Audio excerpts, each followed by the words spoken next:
Number 1. Doona Infant Car Seat and Latch Base. The Doona Infant Car Seat and Latch Base is highly regarded by parents for its versatility and convenience.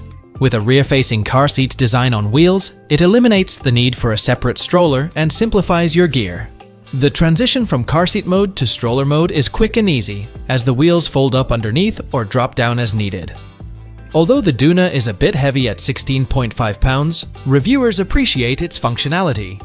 It can be used with or without its base, allowing for flexibility when moving between different vehicles or using a rideshare. The handle can also be tilted towards the rear seatback to serve as an anti-rebound bar, enhancing safety. For air travel, the Doona is approved for use on airplanes.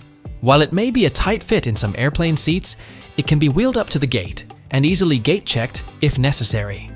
Parents find it extremely convenient to navigate through airport security and terminals with this stroller.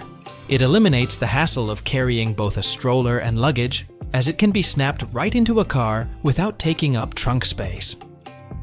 It's important to note that the Doona may not be as beneficial for parents who don't travel frequently. Additionally, most babies outgrow the Doona by around their second birthday, at which point many parents transition to a lightweight stroller. That's a wrap. We trust you enjoyed exploring our selection of best baby strollers. If you did, please show your support by giving us a thumbs up and clicking the subscribe button. Additionally, feel free to share in the comments which baby stroller you're considering. Let's turn your choice into reality. Thanks for tuning in, and we look forward to seeing you in our upcoming videos.